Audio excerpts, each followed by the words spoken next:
Well, guys, it's been a month, and I've gotten a lot done.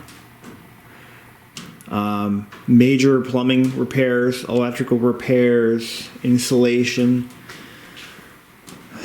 some light carpentry, paint, and more paint.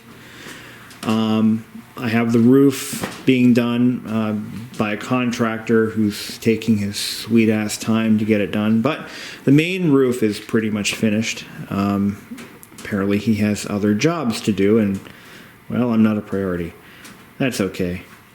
But anyway, I've gotten so much done. But one of the reasons I'm making this video is because the room that my YouTube channel will continue living on in is also done.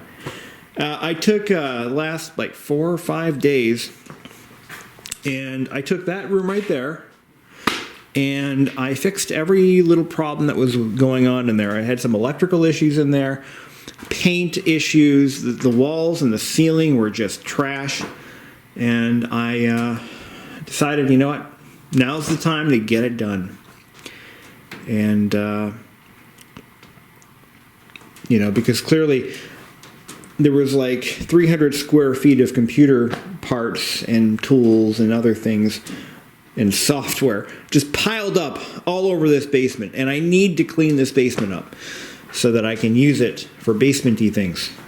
And because I'm getting a table saw, a drill press, possibly even a bandsaw in here. And because I got a really good deal and some nice antique power tools. So I need room to set this stuff up. Not only that, but my roommate slash girlfriend Amelia wants to take over this corner for her own mischievous deeds.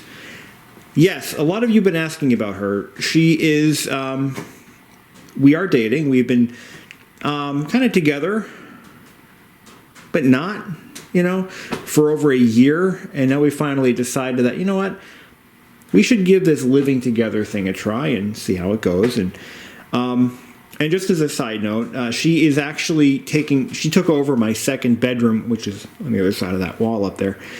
She's taking over that second bedroom. So we have our own separate living spaces. And that kind of helps keep the peace.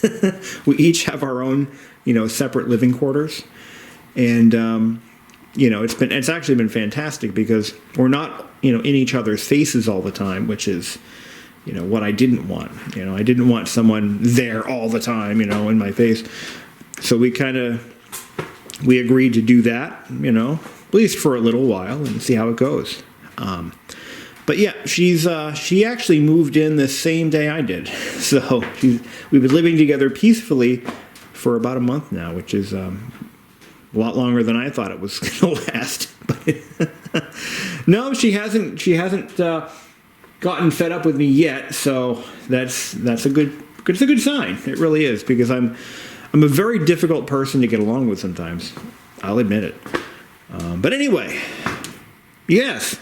So this room right here. Now, this room was built sometime in the mid-90s. I'm finding dates on this drywall that date back to about 94.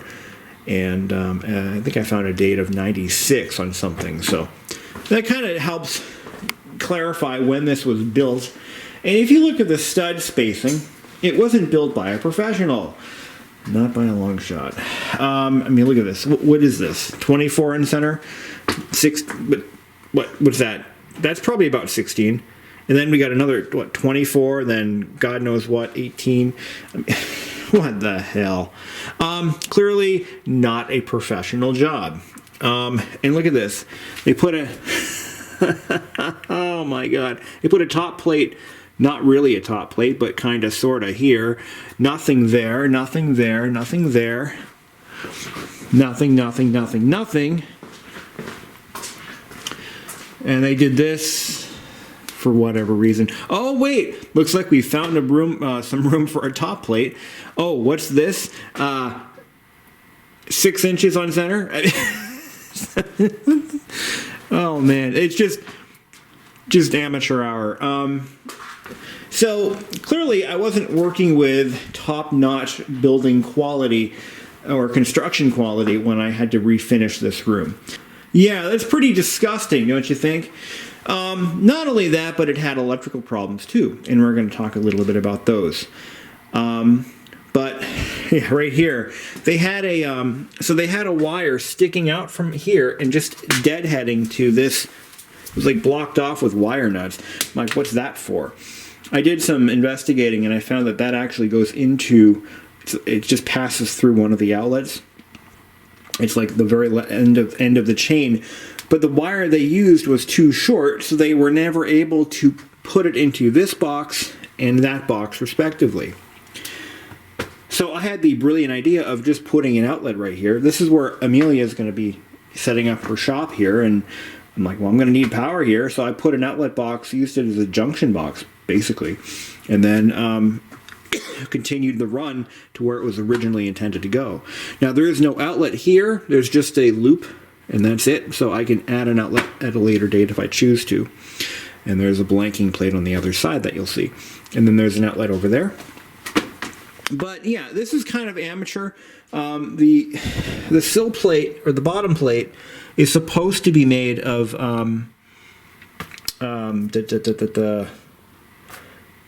what was I going to say? Yeah. It's supposed to be pressure-treated lumber. Clearly, it's not. So, not only that, but they didn't even take the opportunity to insulate, you know, the wall here or put any proper vapor barrier or anything. And it gets even worse because the rim joists, which are not insulated in this house, should be insulated, but they're not. But in the ceiling, they had an opportunity to insulate the rim joists, and they didn't take that opportunity. And I think I might have a mouse problem over here. I'm just noticing this now. Yeah, definitely a mouse problem. So I've got to put a mouse trap here. It may not be current, but there was a mouse there at one time. All right, we're not done. There's work still to be done, mostly with this door. But let's take a look at the new headquarters of BBISHOPPCM's world. I love it. I love it. I love it. I love it. So let's take it from the top. The ceiling.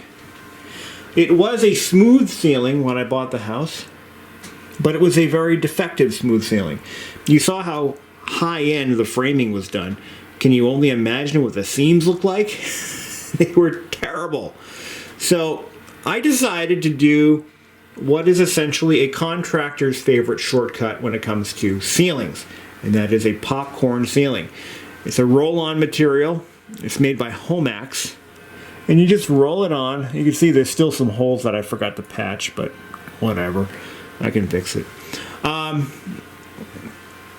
And it's basically a super thick paint. It's like the consistency of Nickelodeon gack, and it's mixed with bits of ground up, dried, I believe, gypsum or something like that, and that's what gives you that 3D popcorn effect.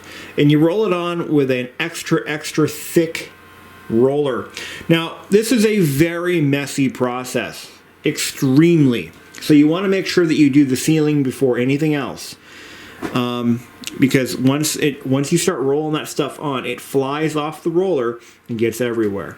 Even at low speeds, like just rolling it slowly, it just got all over me, got all over the floor. Well, let's talk about the floor for a second. It actually looks fantastic. Now, it's an intermixed pattern of light gray and dark gray. And this is made by Foss, which is actually a company based out of Hampton, New Hampshire. It's a local product. And they sell it in the big box stores like Lowe's and Home Depot.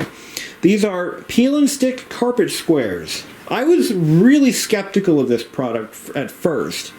I didn't think it would work. I just had a gut feeling that it wouldn't work, and my gut was wrong. But what you're supposed to do is you get two different shades, and you kind of randomize the pattern a little bit. And that's exactly what I did. And it's not, it's cheap. It's $99 a box. And each box covers... This is the box that it came in. Got a 5-year warranty. Fray guard. 15 tiles. And each tile is, I believe, 4 square feet. So, yeah, it's a 24 by 24. It's 4 square feet times 15. And that's 60 square feet per box. So I needed 2.5 boxes to do this room, so that was about $250. But that's cheaper than buying carpet off the roll, actually. Maybe not. Yeah, 6 of one, half a dozen of the other. But anyway, and it just glues right down. You don't have to add any adhesive. And the beauty part is, if you ruin a tile, you stain a tile, just pull it up. Now I can tell you, the stain resistance of this material is phenomenal. So let's take a look at these baseboards, and then I'll tell you why that became an issue. So these baseboards, I just whipped these up out of 6-foot pine boards. I didn't even sand them. I just painted them with 2 coats of high gloss trim paint, white untinted, just straight out of the can. And so I had them all laid out on my sawhorses over there. And I'm walking around, and so I'm walking into the room, right, to double check some measurements. And I walk out of the room, mindless. See this paint blotch right here? Yeah, bet you know where that's going. So it turns out I had been tracking paint all over my floor that I had laid about an hour prior. And boy, was my face red. Turns out, actually, I didn't stain it at all. I was able to, actually, this might still be some of it. But actually, it's not really all that bad. But I might rip that tile up and put another one down. But anyway, so I did that. But I quickly scrubbed it, cleaned it, and it looked brand new again.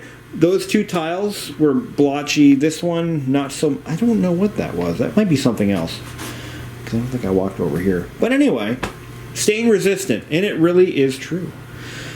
But nevertheless, all I've got to do is rip it up, no tools needed, pop in a new tile, and I'm done. So let's talk about these walls. So you saw what they looked like.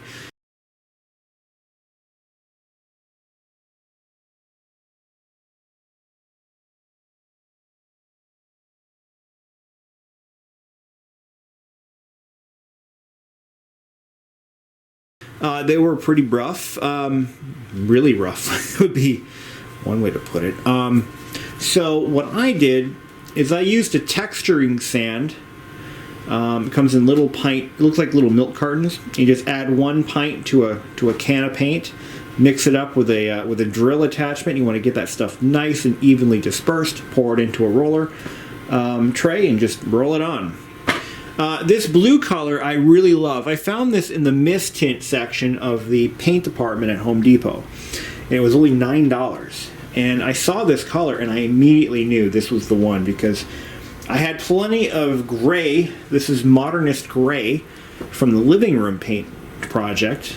And I had basically half a gallon, a full gallon unused. So I added my texturing sand and I rolled it on. Boom. 2 coats, done. And it works really well with this gray, with this bluish color and these gray carpets. I just think it works very nicely. There's still more work to be done in here.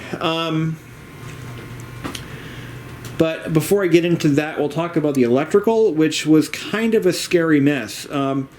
Again, amateur hour carpentry did this whole room originally. And, not to knock the homeowner, at least they tried. They just did a really shitty job. And they missed a lot of opportunities, like insulating those goddamn rim joists. But whatever. So, these sconce lights, let me turn these off so they don't blind the camera so much. There were sconce lights here, wall-mounted lights. and they were very ugly, and they were dirty and gross, and I'm like, okay, we'll just take those off. So I shut the light switch off, and I started pulling I pulled that one off the wall, and immediately, before I even had a chance to say whoops, there's a ground wire on the back of each fixture. It's a bare wire. It's basically like it's not braided, but it's stranded, and it actually touched the bare hot lead, and immediately, caused some lights and smoke to occur. So immediately blowing the breaker. So upon further investigation, I found that whoever installed the lights, they stripped way too much off of the wires coming out of the wall. But it gets worse, because they not only did that, but they used the neutral wire as the switching wire. For those of you who know about AC electricity, household current, neutral is supposed to be at the same level as ground. So you could pull the light fixture off and hold the neutral lead without flipping the breaker, and you're not going to get shocked, right? Because let me say this much. When you shut the breaker off to a line, or to a circuit, sorry, when you shut the breaker off, you're cutting off only the hot lead and nothing else. The neutral lead still is fully connected and is still linked all the way to the street, which is why you should never touch a neutral lead, or any power lead for that matter. So, neutral is supposed to be safe to touch. Hot only when the circuit is disconnected, either from the breaker, or if you're an idiot shortcut lover like myself, from the light switch. So if I shut the light switch off, I should be able to hold on to either lead and not get shocked. Not that I would do that. Okay, so we've got that established.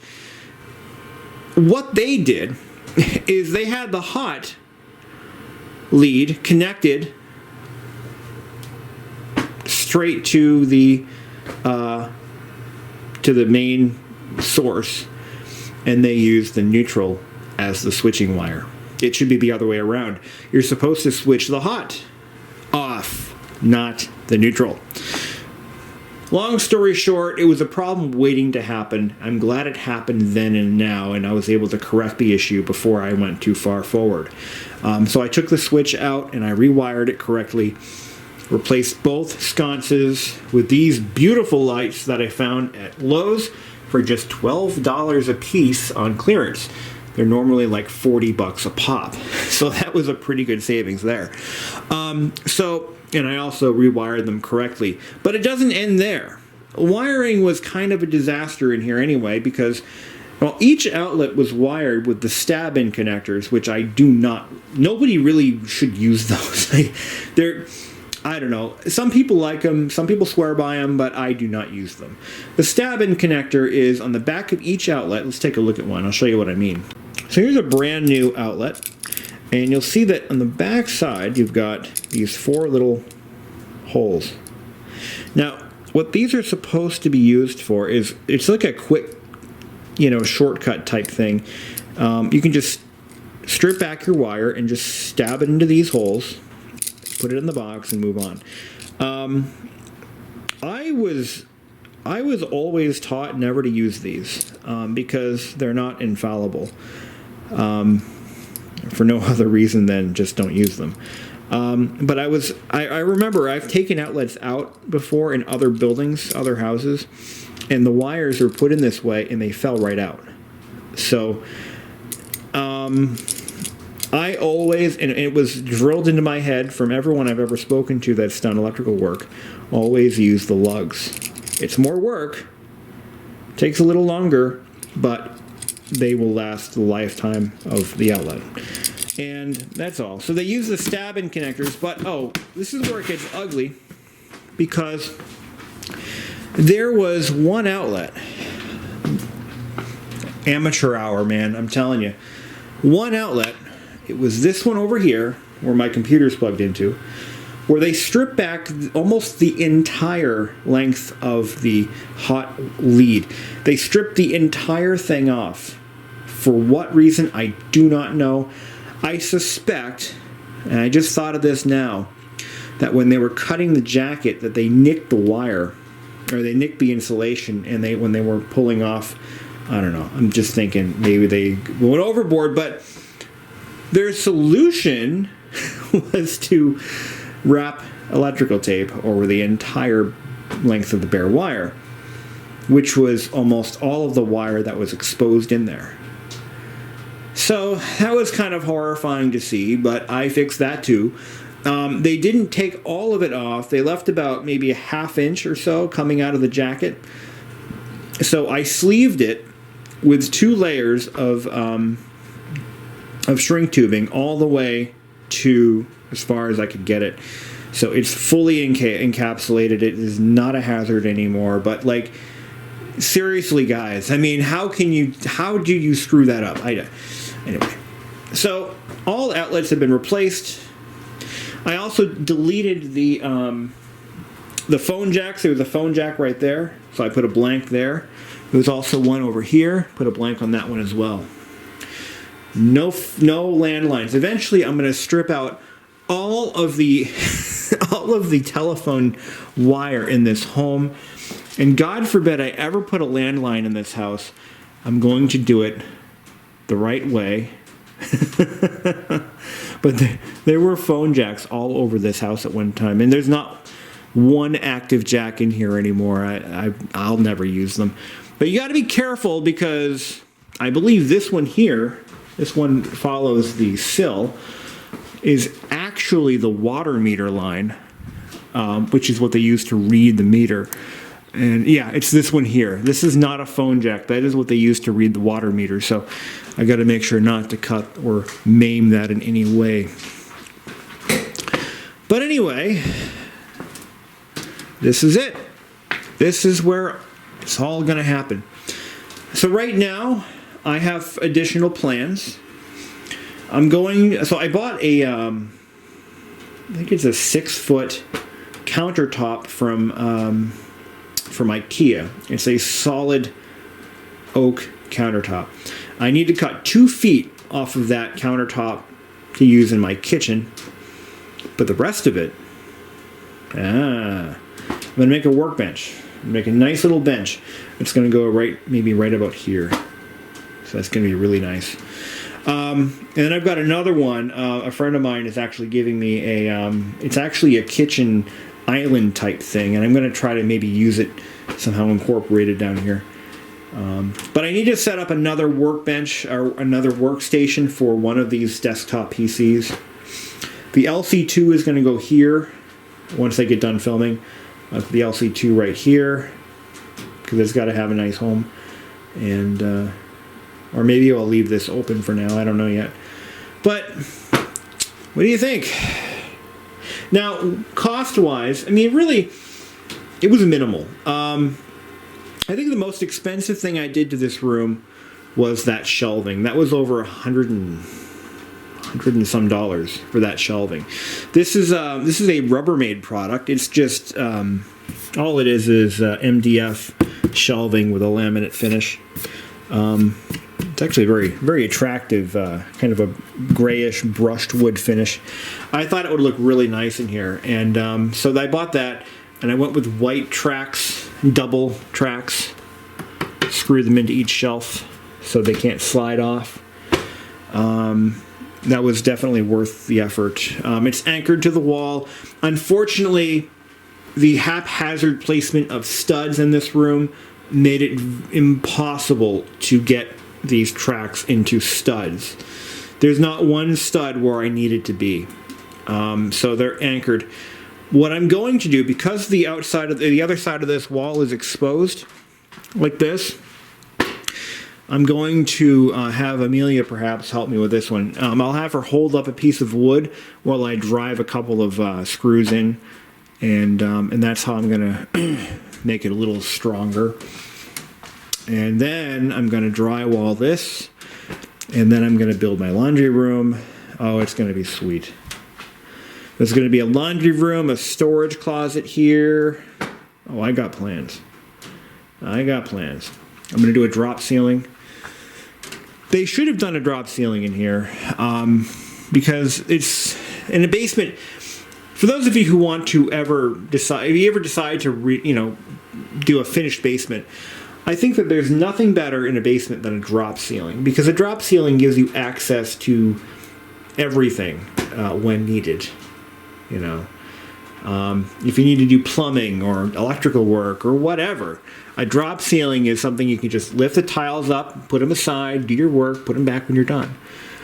Unfortunately, this ceiling is very low, so a drop ceiling would be kind of a pain in the neck, but yeah, definitely worth the effort. It is really cold down here. I cannot wait to get these windows replaced. Which reminds me, so in addition to, I have to build a new door. I'm actually going to build the door frame out of pine boards, just like I did with this. Probably do a little nicer job though. But I'm going to build the door frame, and I'm going to cut down a slab door to the right size, and then I'm going to and that's how I'm going to do the door here, because there just is no better way to do it. I mean, this is almost a standard sized door frame for like a mobile home, but not quite. Actually, no, a mobile home door frame would be 2x3. This is a 2x4 wall. But you see all this black stuff here? This was all over the ceiling. It's actually sanding dust. They were probably refinishing some furniture in here. That's what I've figured at this point, that this room was used for furniture refinishing. So, anywho, that's pretty much where I'm at. Thank you for watching, and one more thing. Yes, I am going to replace these windows at some point. They're just single pane basement windows, awning windows. They need to go. They really need to go.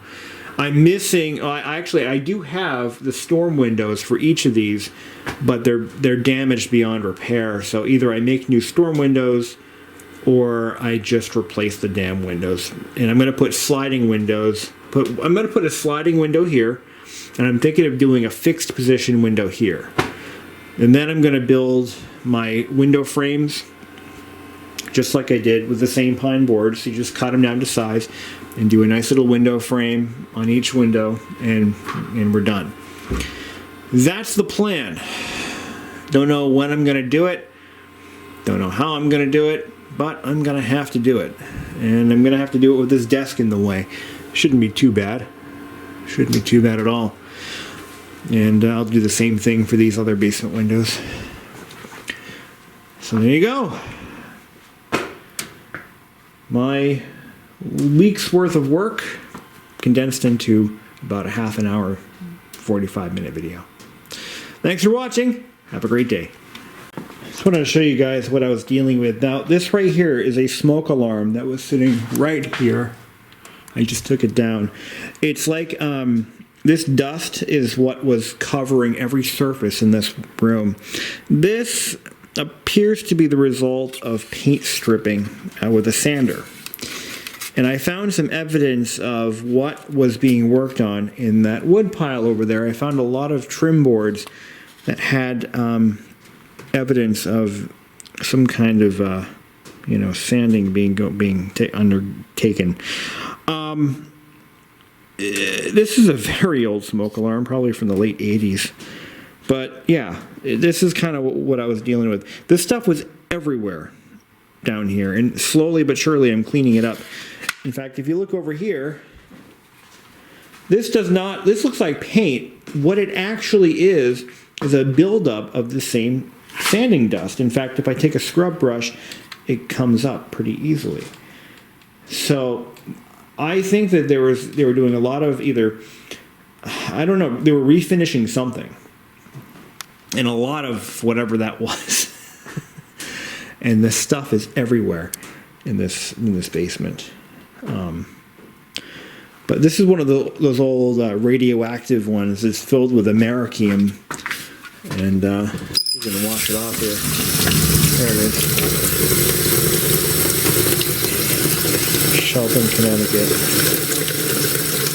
Made in the USA, I think. You don't see that anymore. Does it say how old it is? No, it doesn't seem to. So some of you guys might... I bet you there's somebody who collects vintage smoke alarms who is crying at the sight of this. But I'm not going to put this thing back in service, so you can forget about that. Made in Ireland. It doesn't say how old it is, though, or what year it was made. They're good for like 10 years, I think. Yeah. Anyway, we'll get rid of that. Put it back in the trash can where it belongs. There we go. Problem solved. Well, anyway, that's it for now. Thank you for watching.